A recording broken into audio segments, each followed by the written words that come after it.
Alrighty. Hey everybody, welcome. I hope everybody's having a good evening.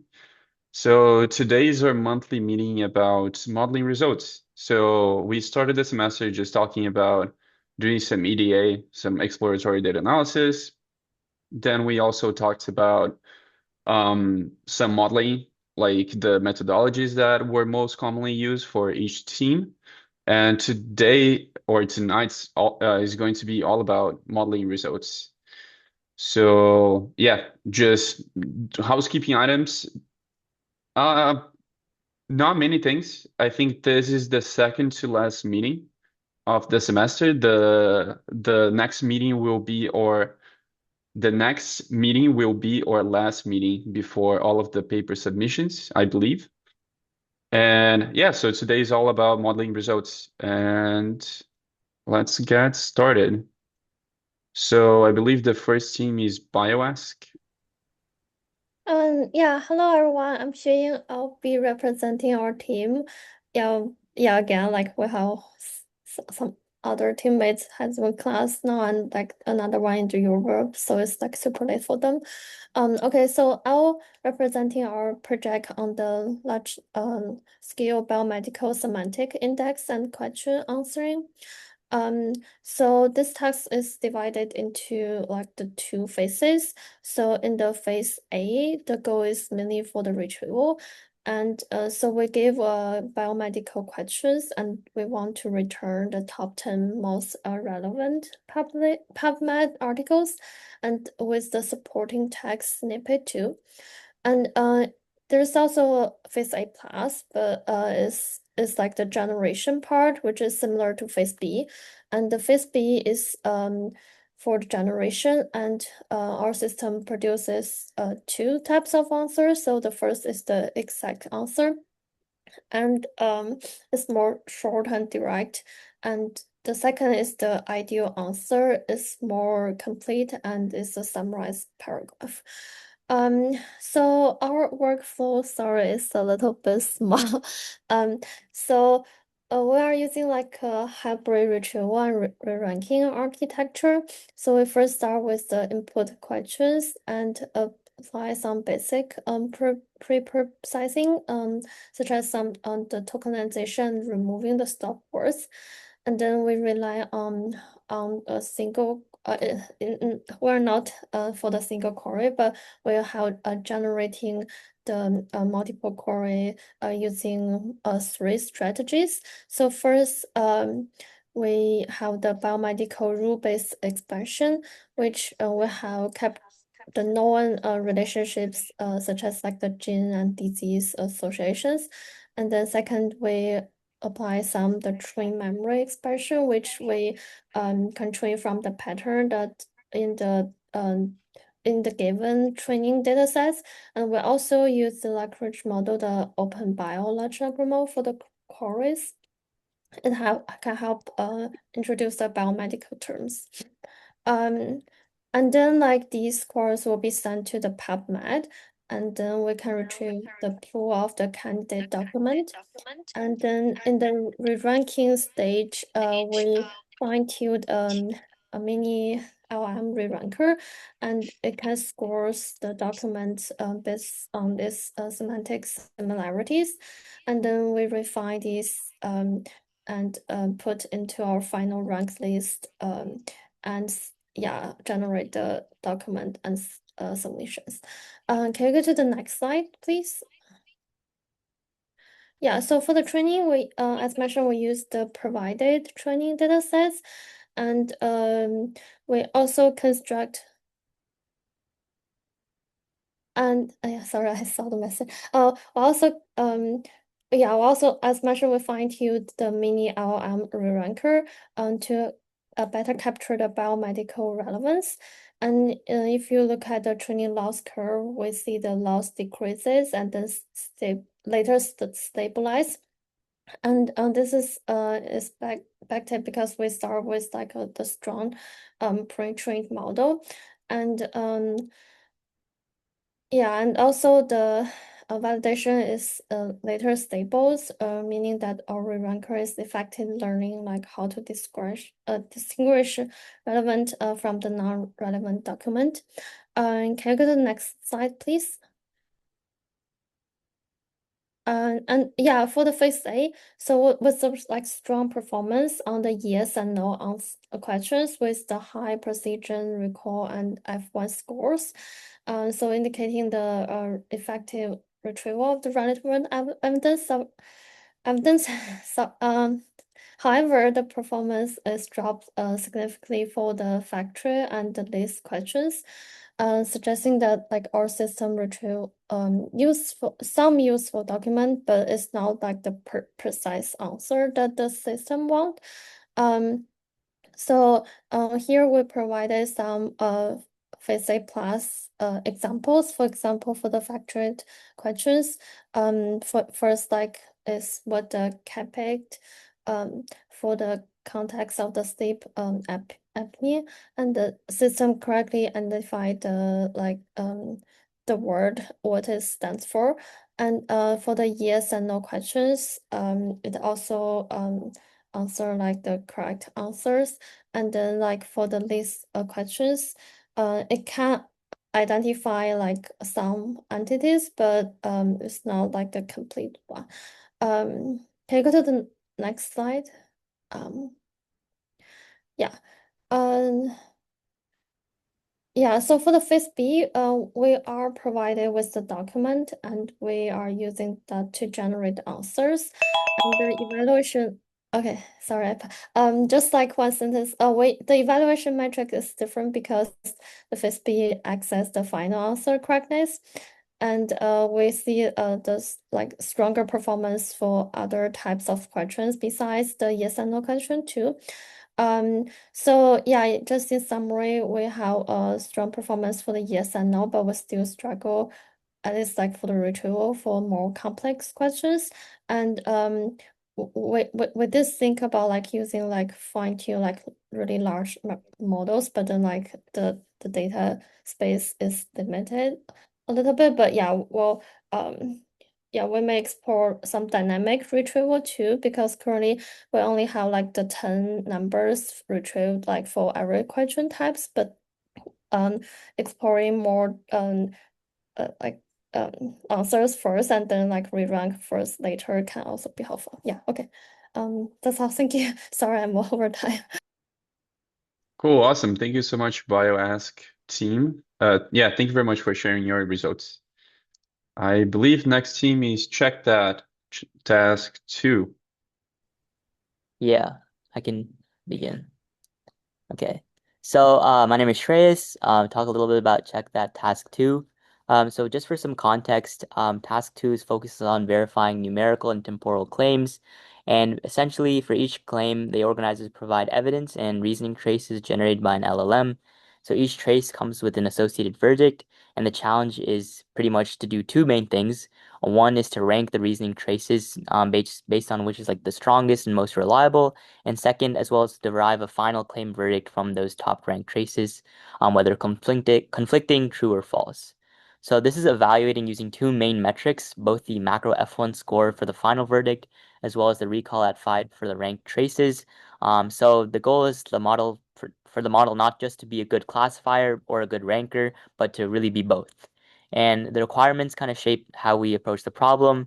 And yeah, we can kind of talk a little bit about like the data set. There's three main languages that Check That Task 2 has with English, Spanish, and Arabic. Our team is primarily focusing on English for now. And then on the side, you just have some examples of traces that kind of what the data looks like. So we can move on to the next slide. Yeah, so this is kind of an architectural overview of my pipeline looks like. So me, Stella, and Sagnik all worked on kind of three separate pipelines, and we're going to work to kind of compare and contrast our different ideas and architectures and see what like gives us the best results and what may not. So for mine, the idea was to kind of reframe the task as a grouped reward ranking problem rather than just like a normal per trace classifier. So for the inputs, I use the claim, the supporting evidence, the traces they provided, as well as a provided verdict for each of the traces. And for each of the traces, I created a training example that combines the claim, the evidence, the trace verdict, as well as the trace text.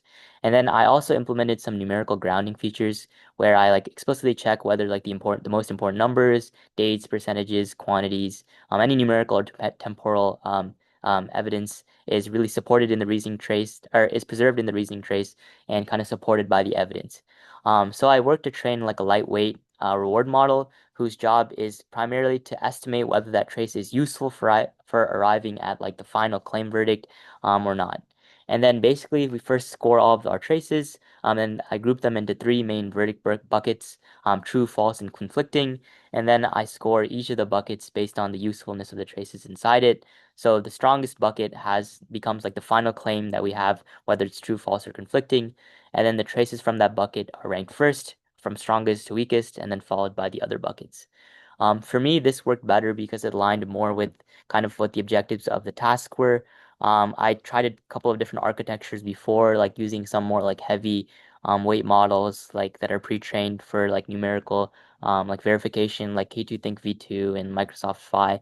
But I think so far what's worked best for me is just using a lightweight model, but really honing in onto the requirements of check that task 2, and making kind of just optimizing lightweight architecture rather than going too super complex. And other than that, so far my highest score is like 0.40, kind of from our like evaluation phase, before like the final submissions. I know Sagnik, I think, scored like 0.41.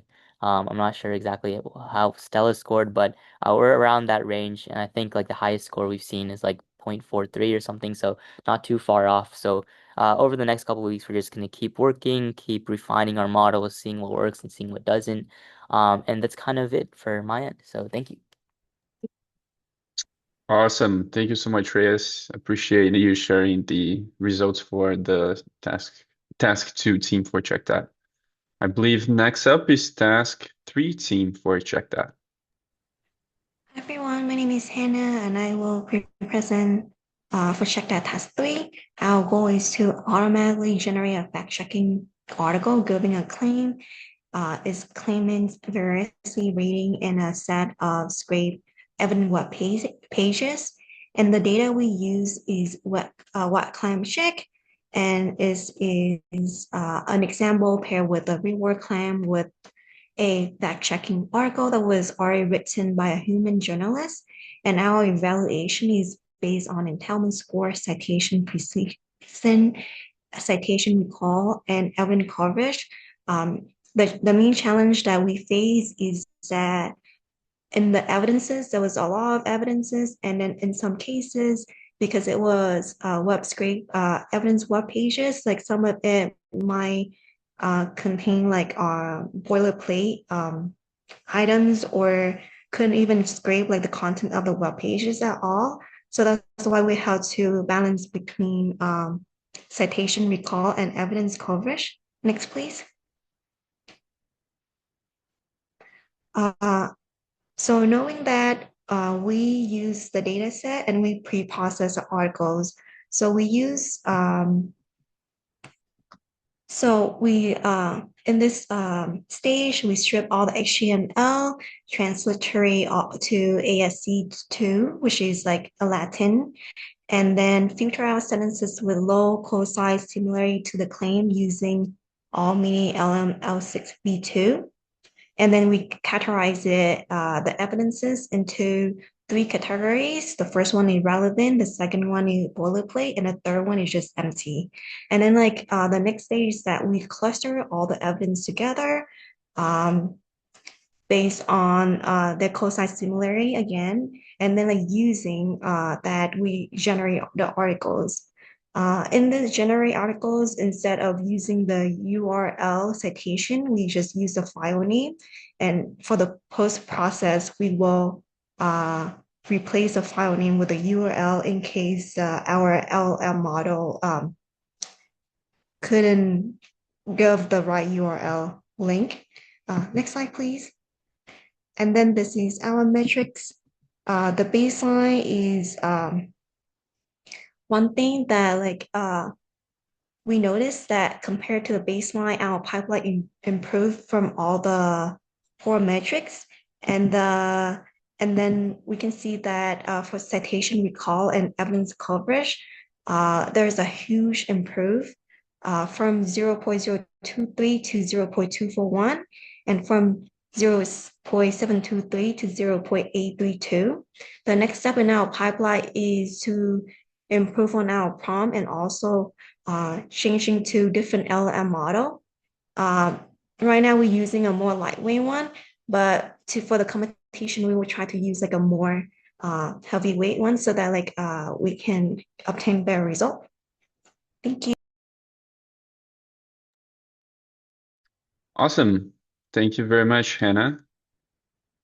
I believe next team will be eRisk Task 1. All right. Hi, everyone. I'm going to be going over eRisk. So just for some context of what this task is about, essentially the challenge posed is to conduct live interviews with AI personas provided each week, and essentially score depressive symptoms from these conversations that the system has with these personas. And since no ground truth is provided, there's it isn't really a way to specifically see like how accurate the scores are that our system is generating. So we have to find alternative methods to quantify that. So the current approach that we've been using is a multi-agent framework that essentially assigns duties to specialized agents with focused constraint jobs. And in this case, there's a flowchart here that I made. We have two agents, one for interviewing the actual persona, asking questions and handling the conversation flow, as well as a scoring agent in the background that evaluates symptoms after every turn and then scores them on a scale from 0 to 3 based on the BDI-2 symptom collection of symptoms. And there's also an orchestration agent in the middle that takes the scores from the scoring agent and then relays that to the interviewer agent to tell it which symptoms to cover next if they're unprobed. So we ended up actually creating two variants of the system. One is a baseline model using GPT-5 Nano for both the interviewer agent and the scoring agent with no additional support. And another one, a more cost-effective method, was to use Gemma 27B, which is an open source free model for the interviewer agent, while also keeping the score agent as GPT-5. But we did implement a lot of auxiliary algorithms to help guide the interviewer agent to make the interviews more consistent because weaker models tend to hallucinate a little more. And just quickly going over the algorithms that we implemented, we had a dialogue tree that would standardize the interview openings so there wouldn't be as much drift in the beginning that uses BM25 text matching to route the conversation down the right follow-up questions.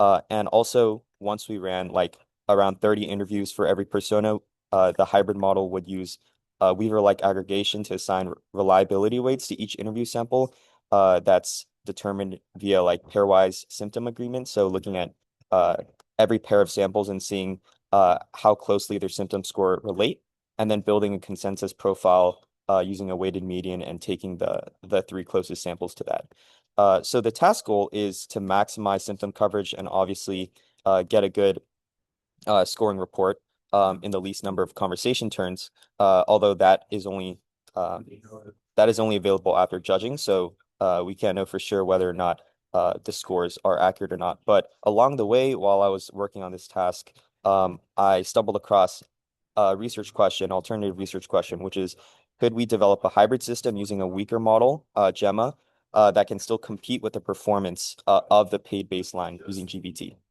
So next slide, please. Yeah.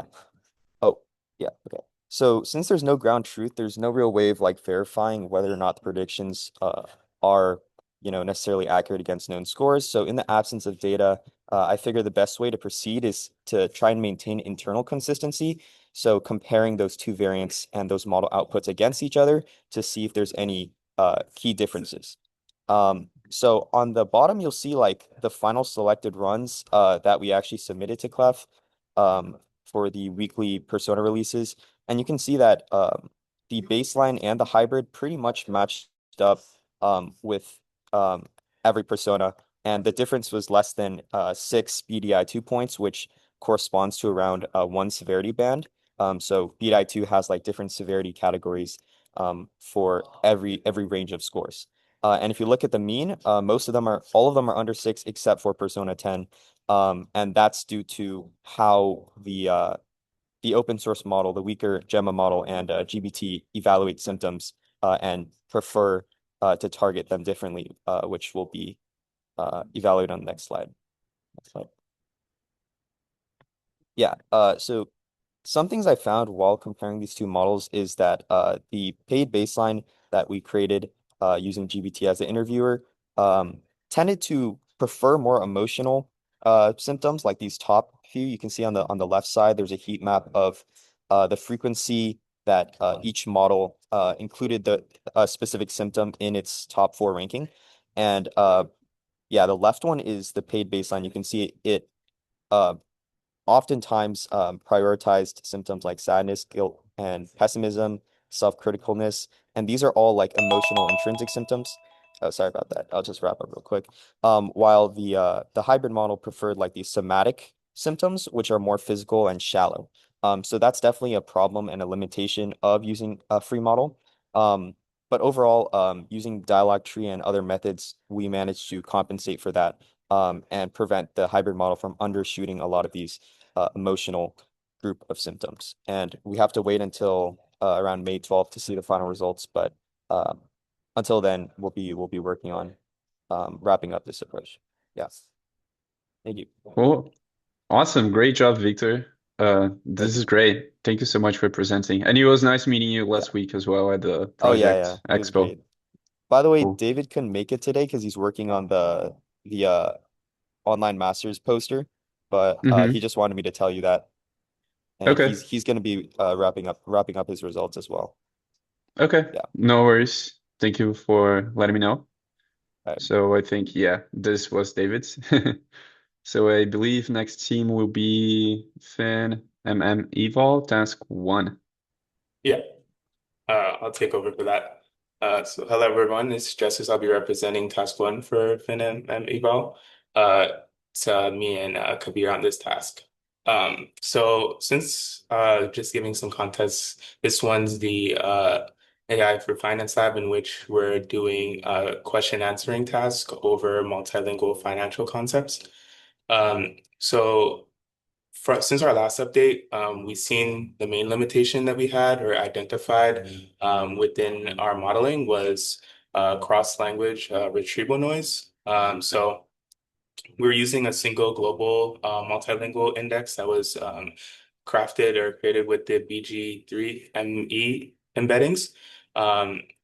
With that, we've seen that this specifically impacted low resource languages like Greek and English initially, because we didn't have much queries for English or results for English in our initial knowledge base. So queries were retrieving examples from like wrong languages or like wrong domains. So to address this, we introduced language adaptive routing, and which we directed each query to the appropriate like language specific index. So as you can see within the graphs here, as a result, we're able to achieve very good or near perfect retrieval across all metrics. So we're not just taking a look at the correct language, we're also taking a look at specific domains and also correct ranking because we have different domains across our systems, like for example, accounting or a business type of questions that we do get. So this is important because retrieval is mainly the foundation of our system. And then since we've been able to reduce that retrieval noise, we've seen like much cleaner and relevant context that we're able to provide to our reasoning models. So next slide. Yeah, so here we evaluated the accuracy and the impact of this update. With this, we're seeing great accuracy improvements across all languages. So instead of using a single solver or single architecture across all languages, we provided experiments and we created an adaptive router that's going to select the best performing architecture solver per language based on our experimental results. So compared to that single solver baseline that we initially had, we see consistent gains across the board. Largest improvement right now is with our Greek exemplars. We've seen an 18.6% point increase, showing how much benefits we get from better retrieval and then also the solver and adaptive router specialization. We also seen improvements across the board too. So we have 7.1% increase points within Arabic and then 5.7 for English. Chinese exemplars are roughly flat right now. Currently, we're still providing some experiments or have some experiments for our Chinese exemplars, but that's kind of still a work in progress right now. But we still see some bits of improvement. And then currently, right now, with the experiments that we are running, we're set to increase the percentage points on accuracy as well. I'm just waiting for those to finish. Next slide. Okay, so this slide shows our best performing configurations as we have that adaptive router, and it's able to route to specific architectures that we have within our system. So for Arabic, we've seen it's best with our language router, and then for Greek, we see it's best with our few shot RAG, and then et cetera within the tables. So just kind of overall summary of this for Chinese, we were able to see it's achieved 62.4% accuracy, which is about 2.3 points higher than the Chinese financial benchmark paper that's we based that off of. So we exceeded the benchmark there. And then similar cases for the other languages too. So for Greek, we've seen a 30% improvement over Plutus and almost 39% over GPT-4. And then Arabic, we've seen we reached around 70%, 69.7 to be exact. And then we're seeing higher points than typical multimodal bench lines, baselines from the multimodal tasks papers that we're looking at. So this shows like combining the retrieval with the language we're routing allows us to outperform prior approaches, especially in lower resource languages. So next slide. Yeah, so here's our updated architecture results. Just wrap this up quickly. So for this one, it kind of shows kind of what we're detailing with the specific adaptive router that sends to different solvers and architectures that we have in our system. And then on the bottom there, we have the experimental architectures that are still being experimented across that don't show as great performance, but we're going to be trying these with some of the low resource languages, for example, like Hindi and Spanish for the next results or the next meeting. And we're going to be refining our architecture to further increase accuracy across the board. Thanks. Cool. Awesome. Thank you so much, Justice, for sharing your results. I believe next team would be FinMM Eval Task 2.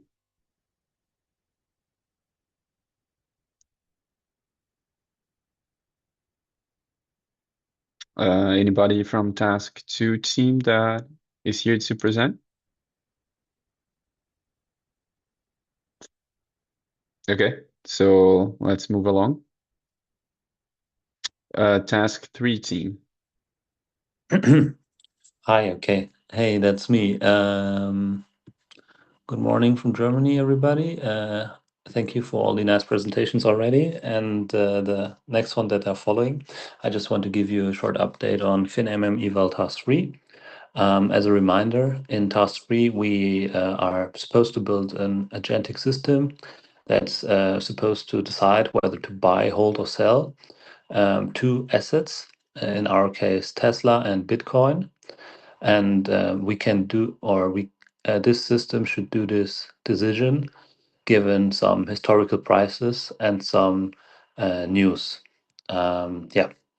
And we built our solution based on another agentic system that's already out there. It's called DeepFund. If you're interested, there is a link. There have been already like a couple of agentic frameworks have already been proposed. So we didn't have to reinvent the wheel. But these agentic systems, they're pretty simple and naive.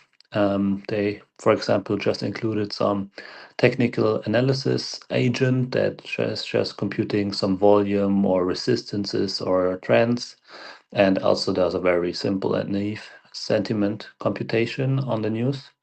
So we stipulated following research questions. Could we improve this agentic system if we incorporate a predictive time series model?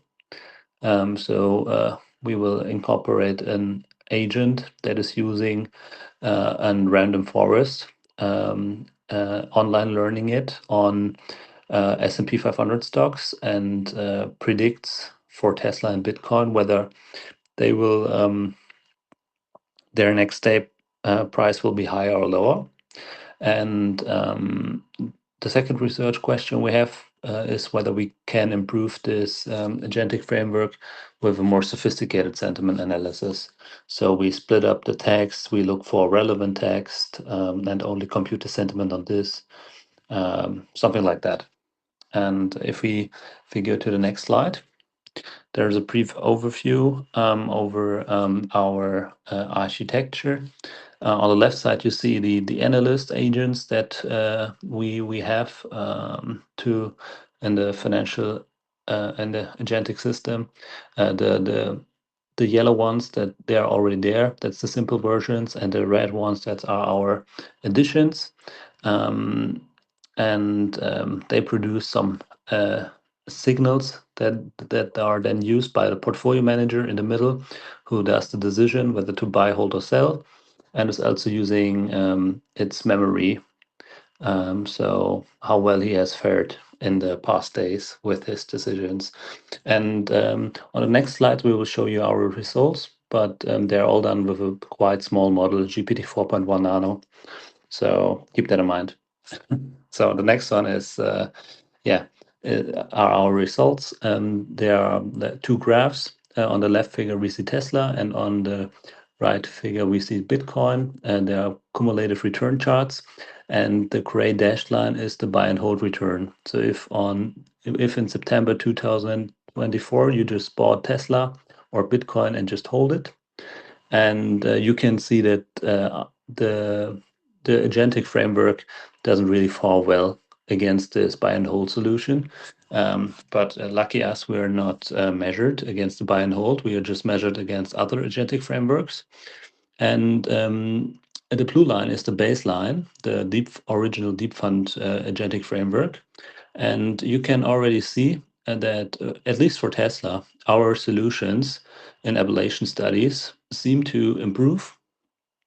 And also the machine learning model also seems to fare a little bit better for Bitcoin. But I would not recommend you to invest with us. So on the next slide, we have a couple of more statistics. There again, we have a table with baseline solutions and our ablation studies. In the first two rows, we have the Tesla and Bitcoin baselines. And results are pretty poor. I don't think, results are pretty poor. And you can see that both ablation studies, at least for Tesla, with an enhanced sentiment analysis agent or the enhanced time series model agent, we are producing less loss. That's nice.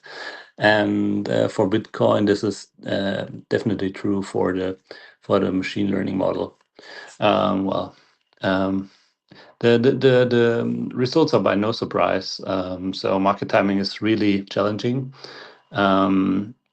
But it seems like that, and these results are just anecdotal. They have no really a statistical significance.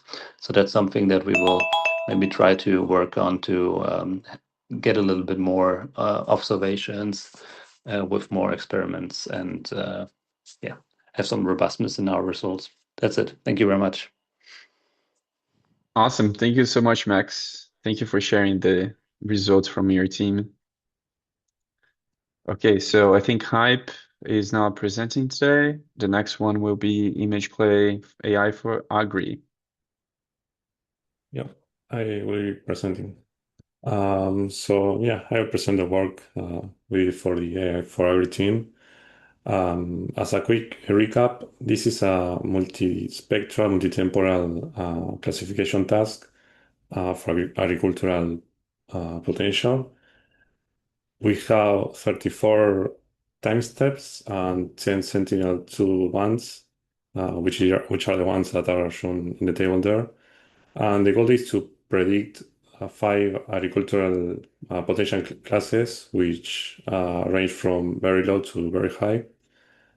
And the dataset contains both label and unlabeled data, and the evaluation metric is ±1 accuracy. And well, there are some examples of some patches which are visualized using the RGB bands. Next slide, please. So our current best model is a unit where we stack all the channels across the time as an input. And we experimented with different architectures and different models, but this is approach that achieve the best performance while still remaining relatively simple. For training, we use an ordinal binary cross entropy loss, which basically explicitly models the ordering between the classes. And for data augmentation, we use spectral indices and random flips and rotations. And during our experiments, what we found that was particularly important was the use of this loss because it really aligns with the task itself because these are 5 different classes, but they have an ordinal nature. So yeah, in terms of performance, we got 82 validation score on the validation data and 65.9 on the test set, which currently places us in third in the ranking. Yeah, next slide, please. I think I need to reshare my screen. Oops. Just a second. Cool. There you go. Yeah, in this last slide, we have like some visualization of some predictions on some patches.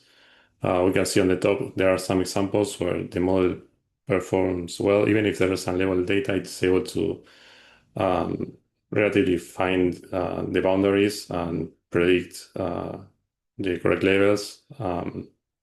But there are some examples, particularly more complex ones, where you can see that it doesn't, even if the accuracy is not that bad, it's like 60% on the patch. There are still some big differences compared to the ground truth.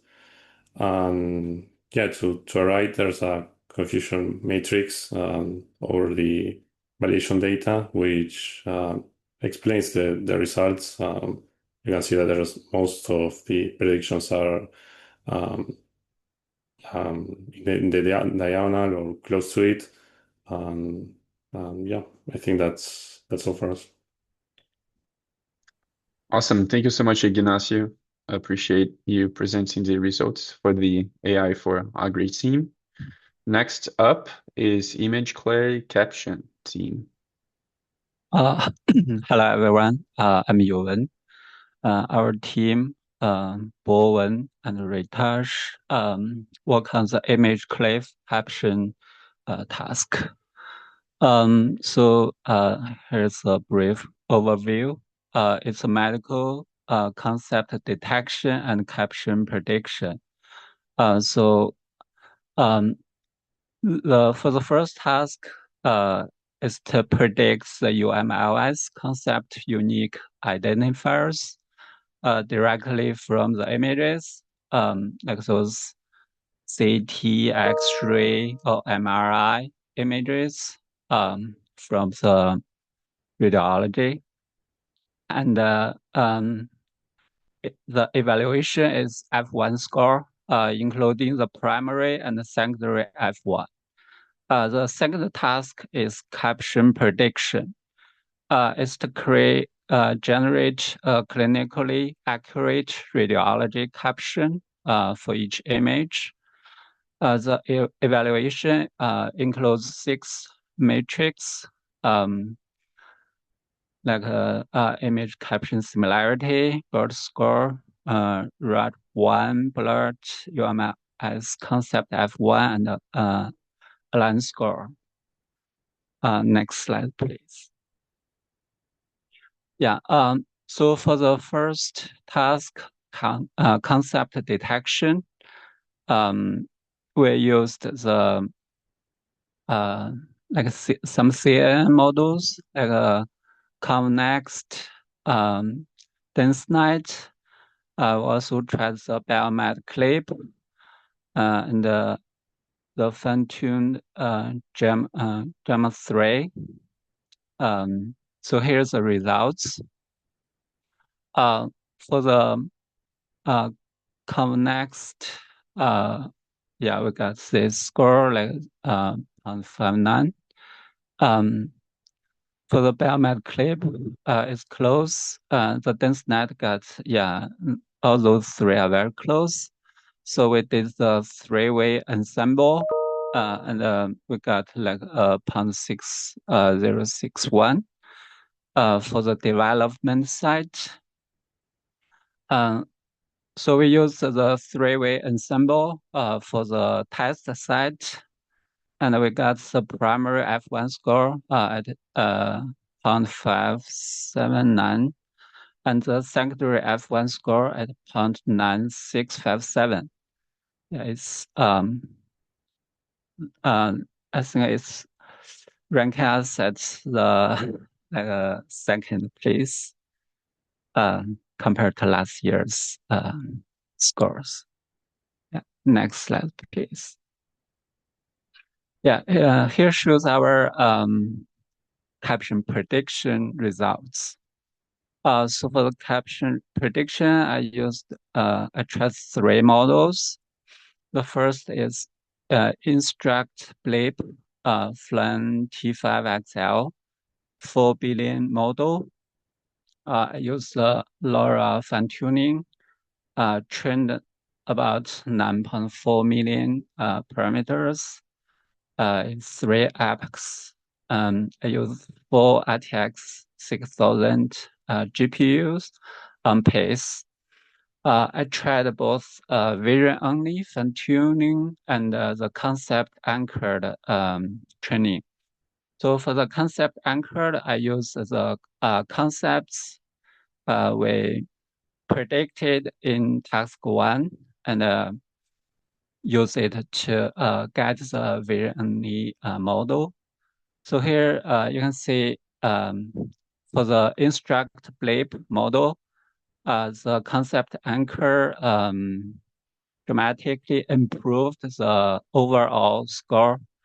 You can see from like a 0.28 to 0.31. Yeah, also got the higher relevance and factuality scores.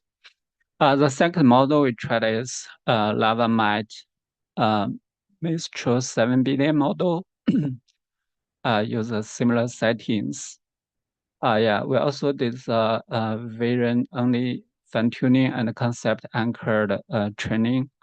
Yeah, it got a better score than the first model. So the concept-anchored, yeah, got like 0.33. Yeah, the last model we use is Blip base 250 million. Yeah, this got even higher score. Yeah, like 0.35. Yeah, next slide, please. I think Ritesh will present these results. Yeah, I can share this one, Marilla. Yeah, so for the caption prediction, I had 3 different variants that I had tried, and I had quickly shown the loss curves over here.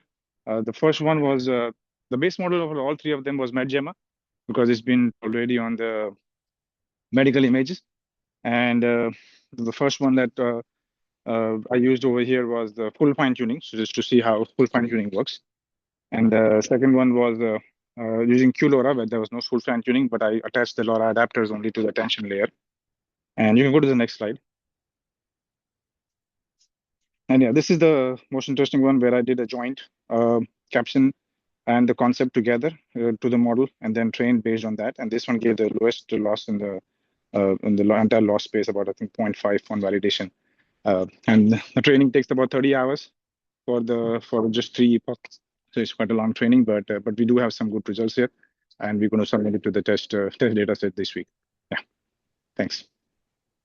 Cool. Awesome. Thank you so much, Ewan and Ritesh. The next team is ImageClay GANs. All right.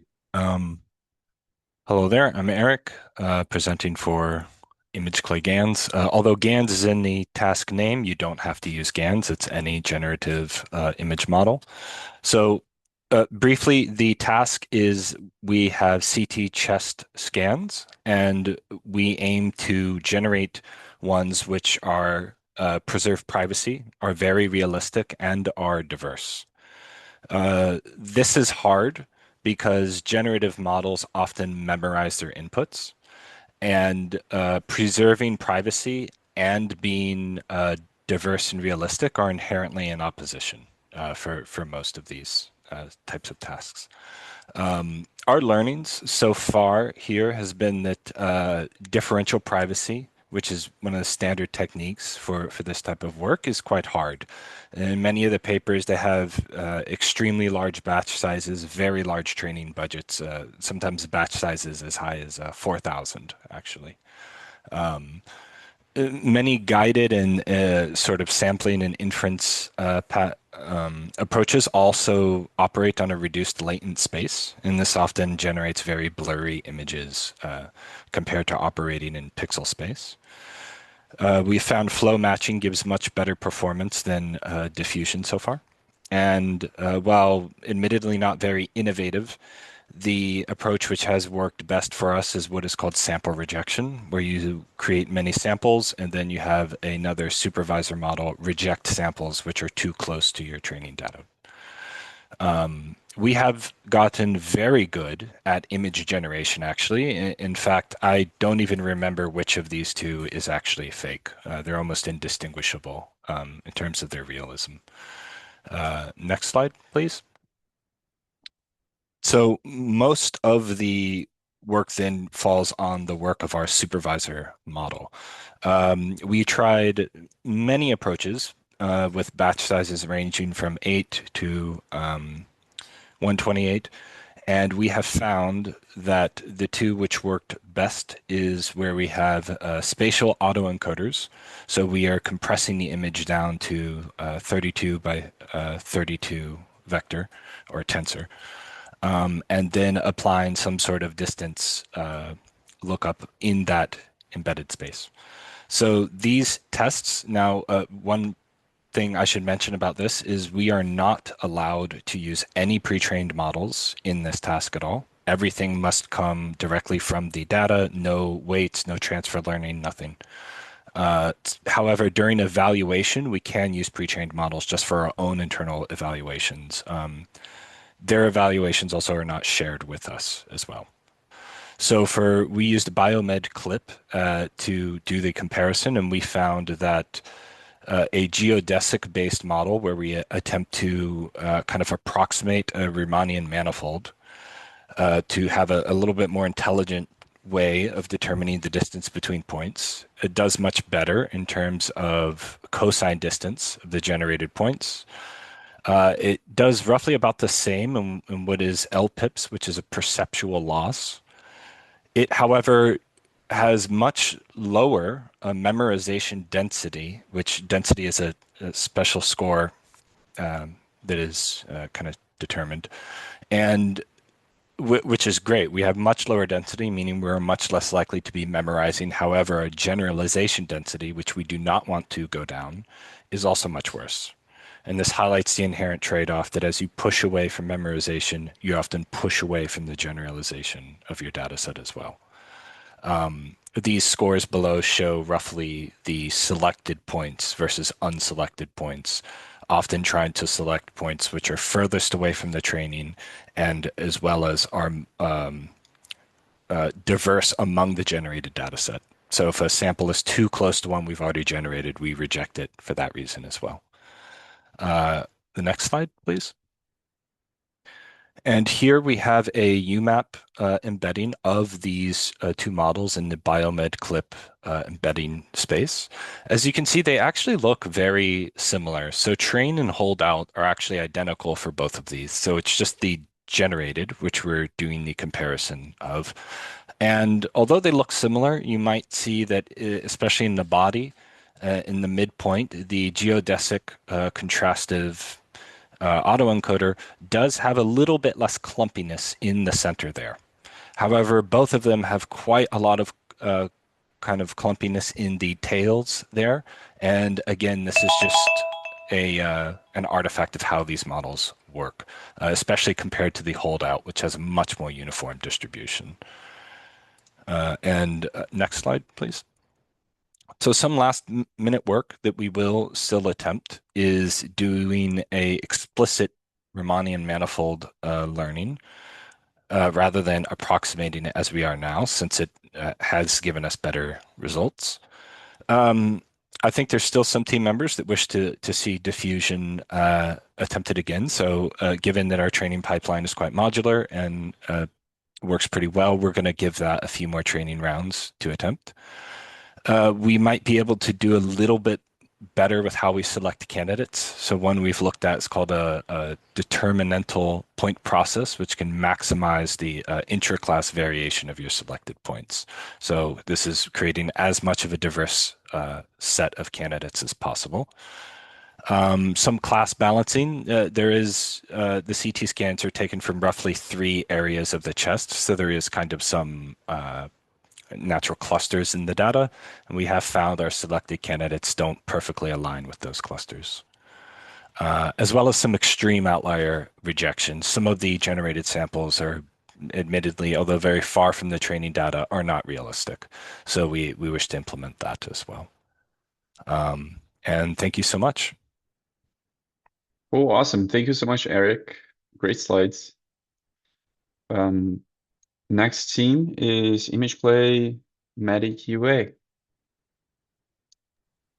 Hi everyone, my name is Hannah and I will present about MediQA.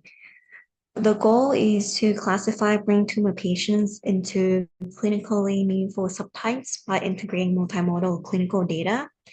Our training data has 183 subjects with 91% of the subject has MRI embeddings, 21% has histopathology embeddings, and 97% have radiology reports. And our task is to characterize simultaneously these 3 tasks: molecular tumor type level 1 with 4 classes, LGG versus HGG classification with 2 classes, WHO grade predictions with 3 classes, and the evaluation is a macro average of these metrics: accuracy, precision, recall, F1, AUROC, and AUPRC.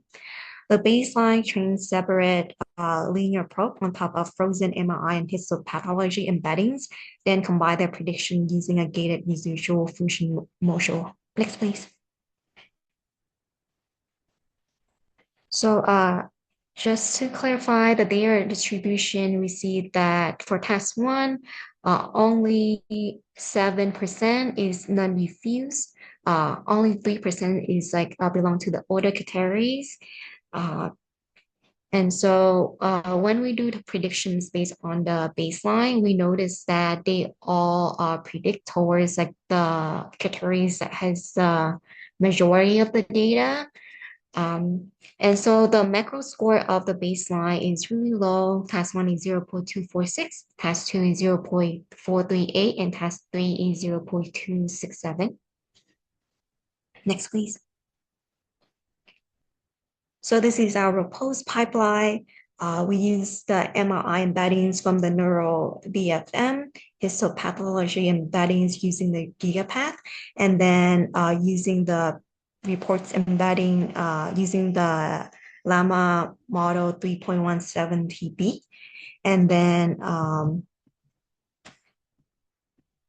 then we all three of the embeddings are fed into a fusion model with modality-specific encoders and mass mean pooling, allowing the model to handle missing modalities later on. The fused representation is trained jointly across 3 classification heads using 5-fold cross-validation with class-weighted cross-entropy loss. And then after all of these predictions, we will do some post-processing to make sure it's biologically consistent. And then we have our final predictions. Next, please. The reasons why we have MRI and histology embedding together is that we tested our pipeline on all these, and then we realized that compared to MRI and histo together, achieve the best results. And then the reasons why we use Llama 3.1 model is because it's the best one that this is the one that has the best performance. So next one, please. In the end, when we compare our data, the last row is our fusion model where we use all 3 modalities, MRI, histo, pathology, and the reports embeddings. However, it achieved lower score than just using 2 modalities, MRI and histopathology embeddings. This makes us think that we might have the reports embedding might dominate our fusion model. So therefore, we need to do some more processing and then compare the data later on. Thank you. Awesome. Thank you so much, Hannah. Yeah, good to see your results. Next team is ImageClay multimodal reasoning.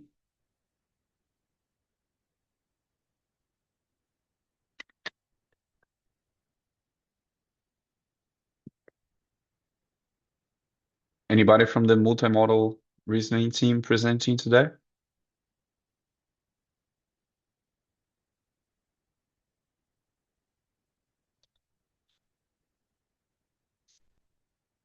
You're muted or no?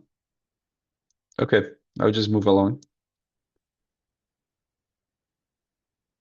Next team is Joker.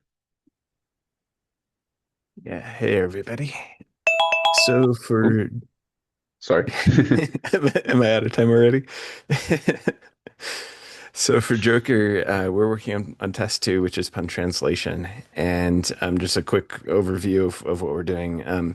So we're translating English puns into French and Spanish, and for our team, not necessarily for the task, but our goal is specifically to preserve the humor and the emotional effect of the pun, and not necessarily the literal meaning.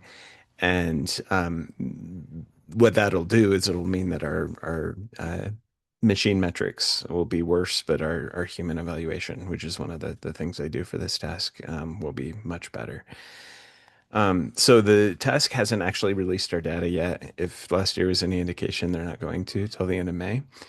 But thankfully our approach is unsupervised. And so we're using the English data from last year, assuming it'll be the same.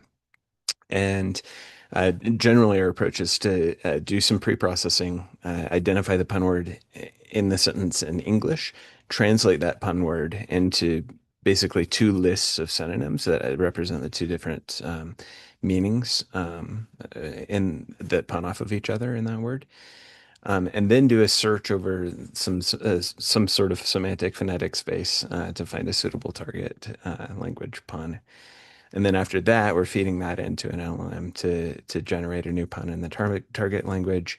And then we'll evaluate using multiple prompts that evaluate the generated puns on the different metrics that the human evaluators are using for the task. And so the key part of that is the second step, the search of the semantic and phonetic space. The first, third, and fourth steps we're just using LLMs to do because they do a really good job at it. For the first step, we're at like almost 99% accuracy. But the second step is the one where we think that there's a lot of room for improvement, even from last year's approach.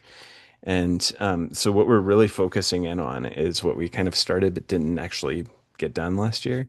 And that is to employ this polygonal approach that was suggested by a professional human translator and researcher named Lo. And so you can see an example of two examples of this here, where if you have inverse and inverse, and that's the pun, in French, that just works. Like if you translate those literally into French, they work. But the second one's actually a really good example where you have purpose and porpoise.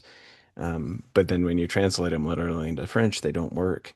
Like they don't pun off of each other. And so then you take another step and you can arrive at a word, un brochet, which sounds like un crochet. And even though those have two completely different meanings, they pun off of each other because they sound similar. And so to do that, if you could go to the next slide. We've been looking at different ways of doing that part. So this is just kind of showing our pre-processing step. So the first two columns here are the first of the four steps that I showed on the last slide, identifying and translating. The third one is where we are actually trying to implement this approach from Lo. And so then the arrow at the bottom right continues on the next slide. If we could go to the next slide. And so essentially what we're trying to do is first just translate them directly, see if we find a pun there. And we're actually doing that using two lists of synonyms in French. And then we just we'll search through those lists and see if there happens to be a pun in there. If not, then we do a lookup. And so we've tried doing this with WordNet and doing just using spelling-based lookups. And we think what we're going to end up using, and so we've trained some embeddings for on the IPA alphabet for phonetic embeddings. Last year we did that, but we just used a really simple LSTM. And our embeddings weren't that great. And so this year we've trained some really good, we hope, really good embeddings, and are using a separate set of embeddings for phonetic and semantic. We just concatenated them last year, and I think that muddled up the search space quite a bit. And so this year we use a separate embedding space and then do lookups in those embedding spaces, just using cosine similarity. And so, but so these next, the level 5, 6, and 7, what we can do is, if it's not found, if we don't meet the threshold in the initial embedding space, then we can just lower the threshold for the semantic space, so that we're searching a broader semantic space, which might not have a super close meaning to the original, but that's okay, as long as we can find something that has a good phonetic embedding space match where it produces a pun. Because ultimately, then our goal is to produce something that's funny in the target language, even if it isn't the same semantically as the original. And so, yeah, that's kind of where we're at with this. We still have more work to do, but since we don't even have our data yet, we have a bit more time, and so we're continuing to plug away on it. That's all. Awesome. Thank you so much, Rusty. Really cool to see the diagram and the solution for this year. Thank you for sharing. Next up is Animal Clay. Hey, so I'll be going over Animal Clay. So for the just about this project, so this competition goes over clustering certain species individuals together. So for Salamander's example, we want to cluster individuals of the same individual together. and we are scored on ARI, Adjusted Rand Index. And so the official baseline for this competition was 0.194. And our current best solution now is 0.7 ARI. Actually, we're currently ranked fourth place now. Someone just broke 0.8 today. And we have 3 days left to go in the competition. It ends April 30th. And yeah, next slide, please. So a basic overview of this pipeline is we take in every image from a species and we'll get the embedding, the vector representation of that image. And based on that vector representation, we will look at the top 50 top n nearest neighbors to that embedding. And with that embedding, we'll do some more expensive local matching, such as light glue. We'll also use some other matchers as well. We use light glue and some cornea matchers. And we'll look at the test train data set and we'll start training a paired learn score just to see kind of what individuals, what are true individuals, same individuals, and what are not. And we can use that pair evidence. We also use some evidence such as if two candidate pairs are in the same k nearest neighbors, if they're a union, if one does show up in that one pair but the other one doesn't. We look at all of the local matching, and then we calibrate all these scores using either light GBM or isotonic, and then start creating a graph with this. And we'll add in certain thresholdings to see if it reaches above this certain threshold, is this the same individual? And then we'll cluster that together. Next slide, please. So the biggest gain that we just got recently was that with what we did was we started conservatively clustering. So you can see here one false bridge or one false link can really hurt ARI. And so next slide, please. So our biggest gain as of yet, as of recently, was we made the clustering a lot more conservative. So you can see this is our best graph that we did with salamanders. And so our new safer graph that had a much stricter threshold, it had a much much less singletons, a larger cluster size, and much higher same cluster pairs. And so ARI increased a lot due to this because in the last implementation, we had a lot of false bridges and a lot of probability plateau collapses. And so, yeah, currently for the next 3 days, we're just going to try to optimize the pipeline as much as possible, trying to get those hyperparameters just max out as much score as we can. And yeah, thank you. Awesome. Thank you so much, Evan. And great job on the leaderboard. That's exciting. Yeah, thank you. Which the leaderboard is also public, so you never know how you're doing in the actual Yeah, private so we'll one. see. Yeah, we'll see when they release the next. Hopefully, we don't get knocked down quite a Yeah, bit. for sure. Cool, awesome. Next up is Birdclay. Cool. Thanks, Marlo. Actually, I'll ask you to jump in for the last few slides, so watch out for that handoff. So Birdclay is going. There's another month for the competition, and for those not familiar with Birdclay, it's a soundscape classification problem. So you have these recorders on trees, and researchers want to know what species of birds and animals exist in those recordings in 5-second intervals. So there's 234 species. The soundscapes are 60 minutes long. There's 1,000 or so soundscapes, and you have a 90-minute CPU inference limit.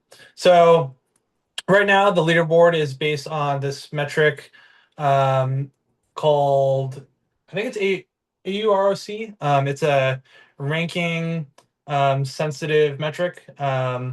And the current number one is at 0.955, and our best so far is 0.929, thanks to Merlot. So there's been 85 models across 15 different experiments, and we've gone from 0.53 to 0.92 over that time. So next slide. I want to talk about a few of the models that I've been playing with over the last month. So this is kind of experimentation on the data set, mostly focused around ideas that you wouldn't see on the leaderboard.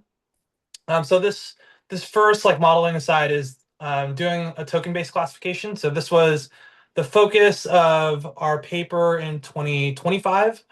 So there we built a model that basically did word to vec for audio. So we were trying to see whether or not having token-based representation for the audio would be effective for retrieval. So a couple of models that I was kind of interested in this year. One was to try something like Samba. So Samba is based on this model called the sound audio transformer. And so you basically have audio represented as tokens, and those tokens are sequenced together, and the tokens basically represent parts of the spectrogram that's generated. Here we tried a tiny model, 7.6 million parameters, and we found that training a model like this from scratch is really hard. There's marginal gain on the macro average precision over a null model, which is just picking at random, and it's really slow to train. So we kind of abandoned this after playing around with it. Another model that we tried was the WAV tokenizer. So WAV is a representation on disk. This is optimized for human speech. So basically, you could use this as a compression algorithm, and it would turn audio into tokens, and then you could work on those tokens, and you can convert the tokens back into audio. But we found that the round trip on this, when we do it for a retrieval task, is really poor, around 0.3.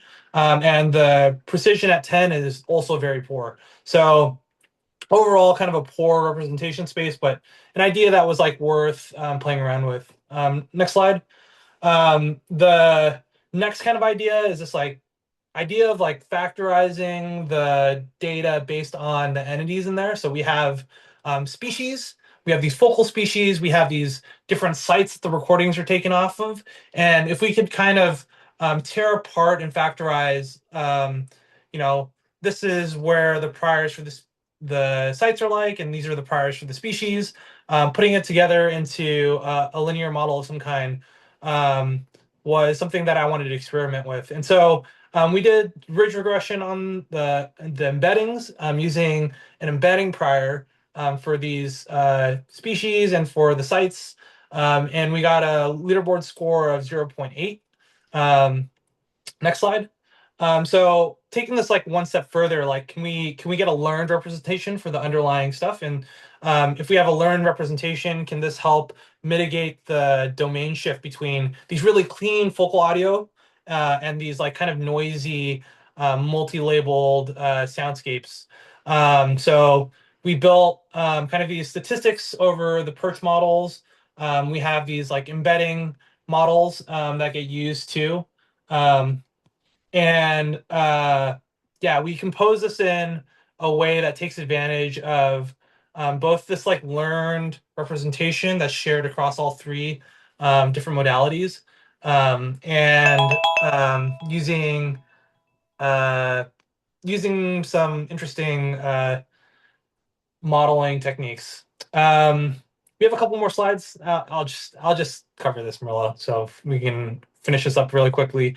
So our single best model, when you go next slide, single best model is kind of a traditional model that you see on the leaderboard, which is a sound event detection model with a CNN backbone, uses a bunch of different ways of augmenting the data set. It includes things like mix-up. It includes modifications to the way that the data is represented using the MEL spectrograms.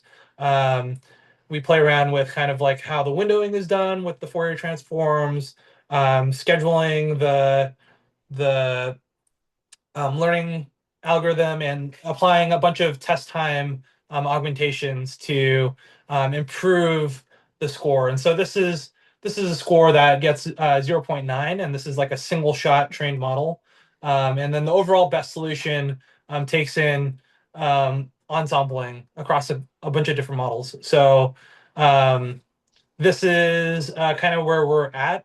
There's still another month on the competition, and hopefully we can build something that's both robust, kind of has the simplest explanation for the the problem at hand, and maybe a few interesting directions for the working notes paper that you might not see in the leaderboard, but are worth kind of digging into. So that is BirdClay. Thank you. Awesome. Thank you so much for sharing, Anthony. And yeah, just good to see the results. Okay, next up is FathomNet Clay. Hello, this is Jason. I'm on the team with Rob Brog and Sebastian Kupra. So FathomNet, just a quick overview is we're given positive unlabeled images, and our goal is to predict bounding boxes and species classification for all those bounding boxes. And we're measured on the mean average precision on our top 100 predictions. So over these couple months, we've there's some challenges. Obviously, there's the positive unlabeled aspect of it, and even the test set that they provided us isn't fully annotated either. And the second challenge is one that we kind of realized maybe just a couple of weeks ago is that our test set is out of distribution from our training set.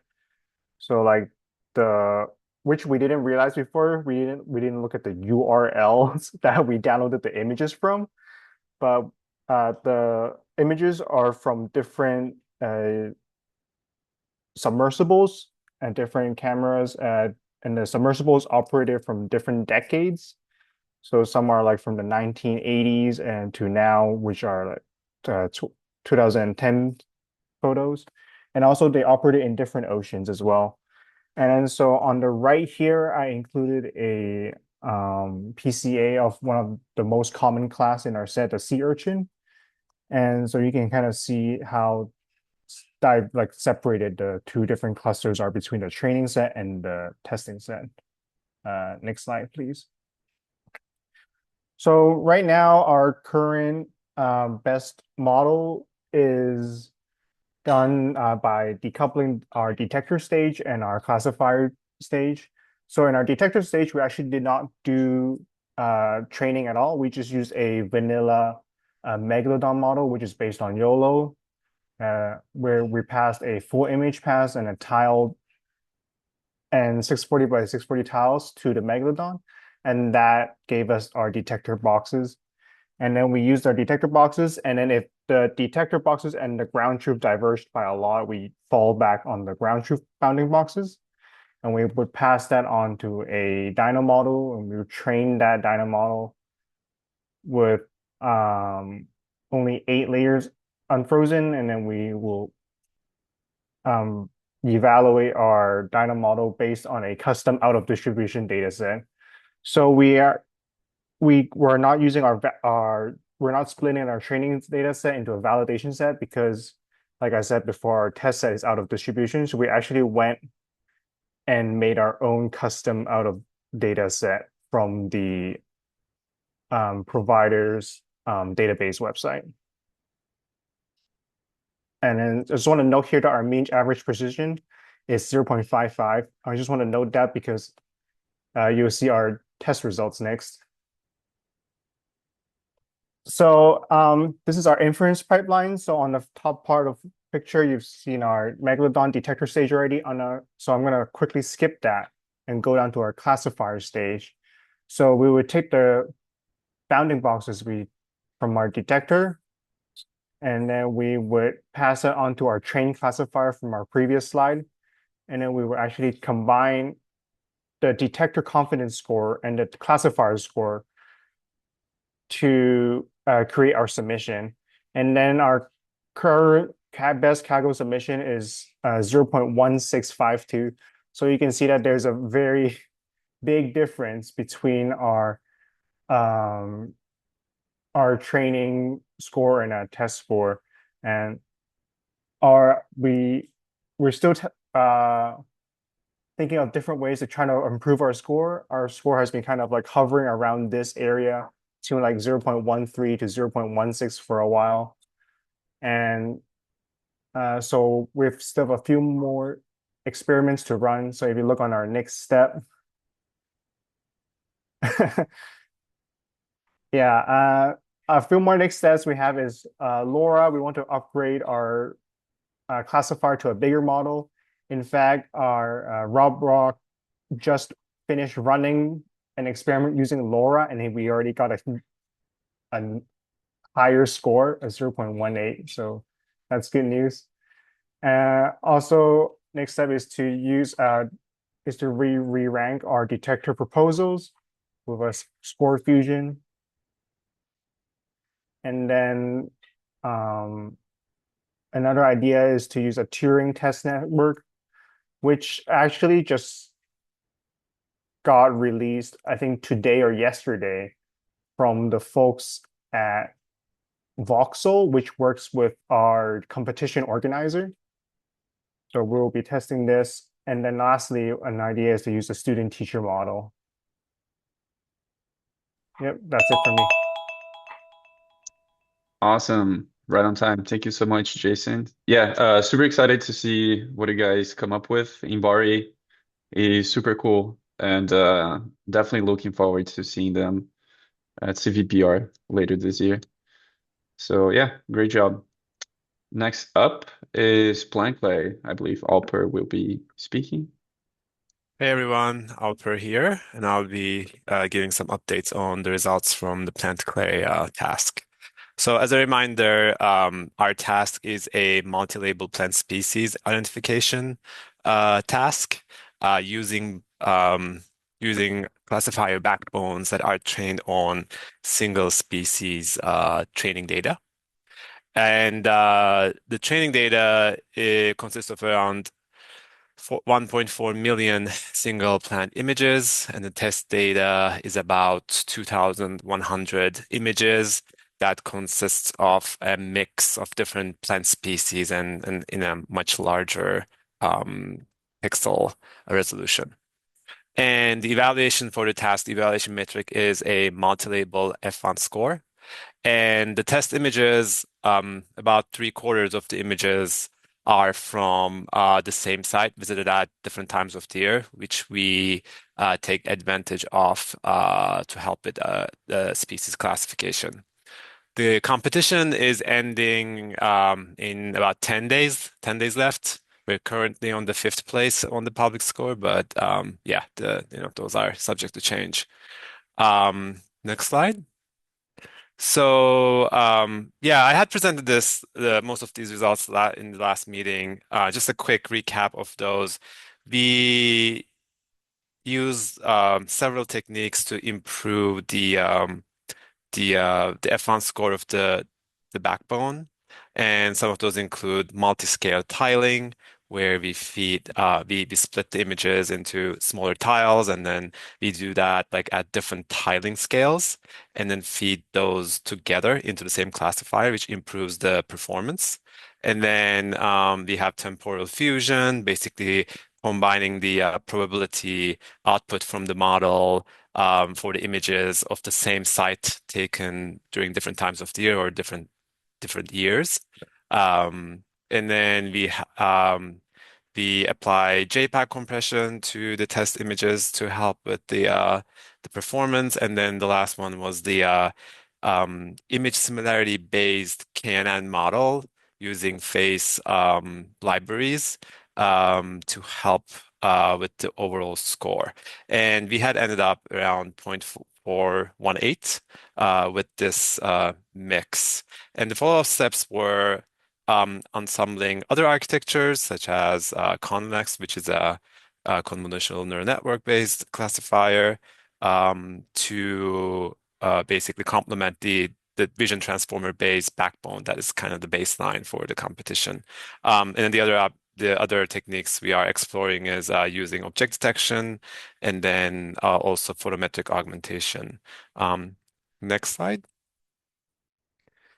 So yeah, since last time, we fine-tuned Connext, pre-trained Connext Dynamo V3 model. We're using our training data set and ensembled it with the VIT classifier. And with the correct order of combining all these three models, we achieved another 2% improvement in the performance. And the findings were interesting that like the order of ensembling mattered.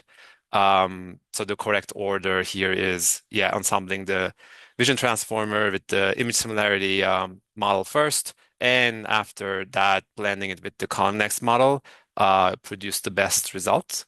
And another interesting finding was that using a weaker performing Connext model in this ensemble actually performed slightly better than using a higher performing standalone Connext model.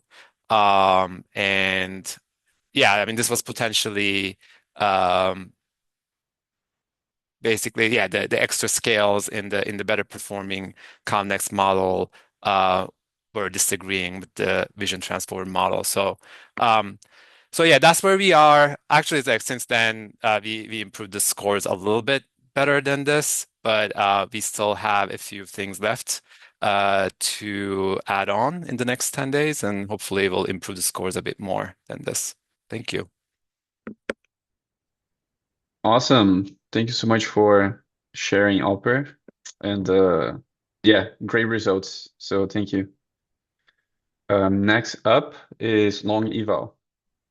Hey everybody, this is Brendan. I'll be giving the updates on long eval. Just as a reminder, the RAG task that we're working on is supposed to evaluate how RAGs kind of cope with the evolution of scientific knowledge over time. And the way that the task actually works this year is it's basically just a standard question answering task. A couple things that make it unique are that we're given the query and 10 document IDs that correspond to papers in the core, like open scientific repository for papers, not too dissimilar from arXiv. And the idea is that we have to answer the queries solely based on the content of the provided documents, which deliberately include distractors. And so it's kind of like we've been given the output of a first stage retrieval, and our task is to focus on any of the re-ranking or document chunking, and then the generation to include explicit citations back to the papers that we're using to answer the questions. And so there've been a number of changes to the task actually since we've last met. We now finally know how we're going to submit our answers. So they're standing up a competition inside of Tira. It's actually not working quite yet, so there is no leaderboard quite yet for the task.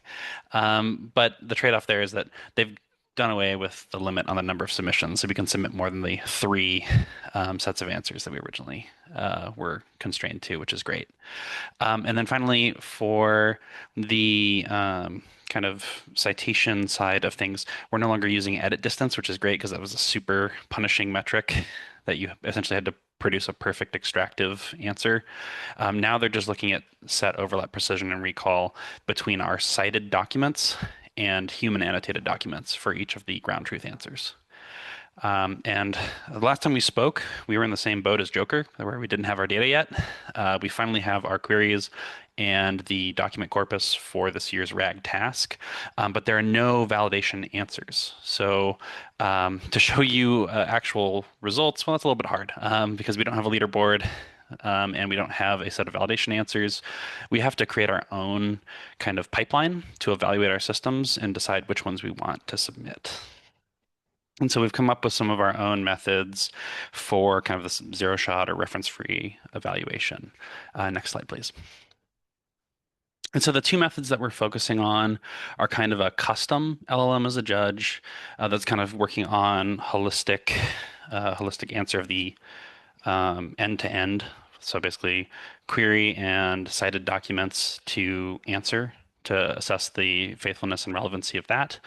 And then looking at the document chunks that were actually fed as context into the generator, we're using the Ragus framework to evaluate those against basically extracted claims from our answer and seeing how well those compare to the document chunks that were fed in as context to the generator. And so, a big limitation for us is that because we don't have actual answers, these all have to be reference free, right? So we can't just say we can't generate our own context precision or context recall to evaluate how well those systems are doing, which is a shame because that kind of metric would translate really well to how Part B of the competition is being evaluated. Unfortunately, our evaluation pipeline is actually running right now on our first couple iterations of systems. I did go in and cherry pick, pull an example that looks good. So next slide, we can take a look at what that might look like.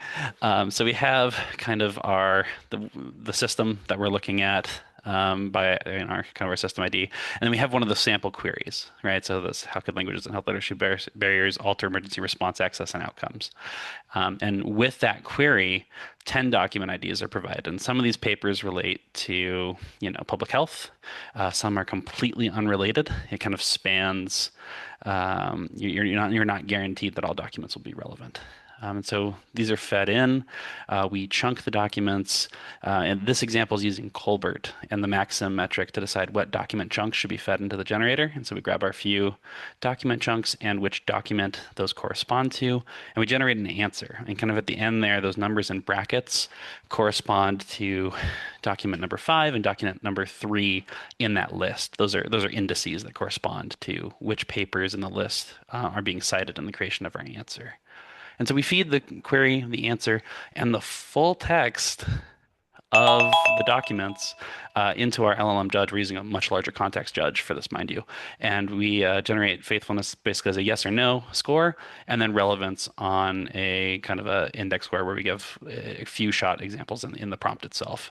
And in this one case that I cherry picked, it works pretty well. For some of the others, not so much. But that's all for now. Yeah, thanks, guys. Awesome. Thank you so much, Brendan, for sharing the results from Longeval. And yeah, I feel your pain on the data not being released yet, but that's good that you're already running stuff and you have a fallback plan. And I think the last presentation today, let me exit and share again. I think we have Milan to Wesley here and to talk about hype. Yeah, hey. So yeah, hi. Just to give a quick overview of the task again. So we're provided with some historical newspaper text, and if you can run OCR on it, the task is to match person and place across different whether it's true, probable, and false, if they're at that location at the time of publishing, or if the article is about them being at that location, but they may not be presently there.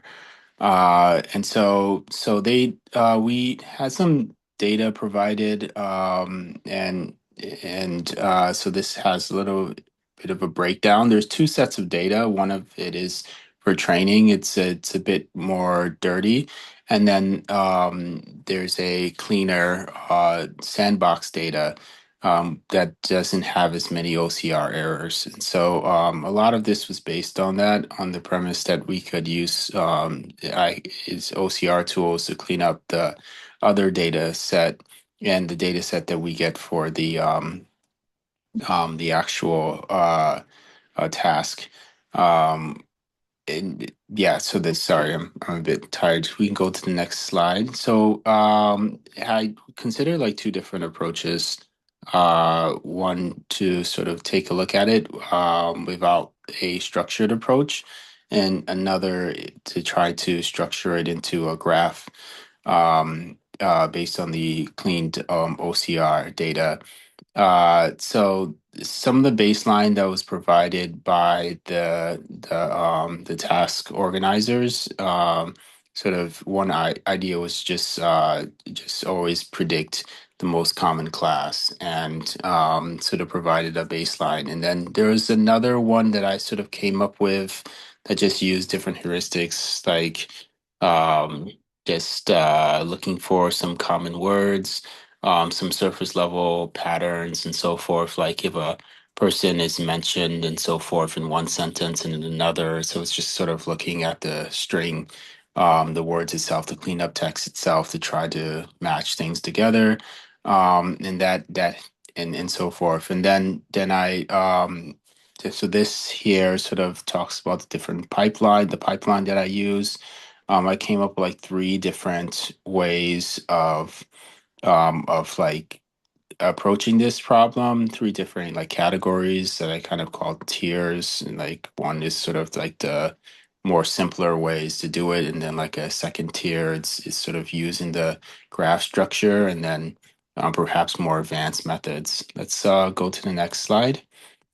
And so maybe it's jumping a little bit earlier, but my hypothesis was that some graph structure method looking at like the path lengths would be a good approach because it sort of takes advantage of the information that is within the text itself.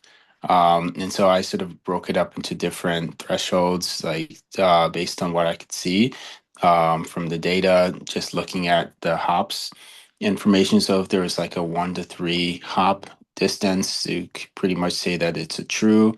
For like 4 to 6, it's more questionable, and more than 7 and so forth, it's kind of false.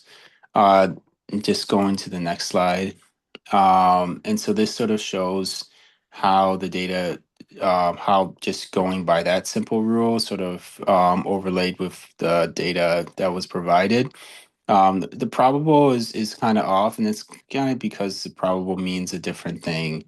I think in from the actual task itself. It doesn't necessarily mean that it's less likely that they're in that location, but it sort of means that we don't know. So that it's a bit noisier. So I'm looking for ways to like enrich the data. So just to give you, and then the next slide, to give you an example of maybe it might be hard to see how this dependency graph sort of works out, and how the paths sort of work out. And sometimes there's no paths and so forth. And so this sort of meant that something is going there with this approach.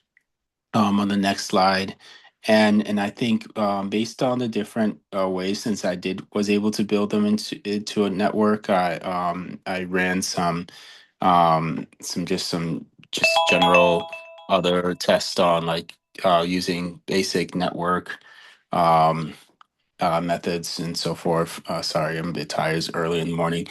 But yeah, so it sort of was optimistic because the path lengths technique sort of worked out.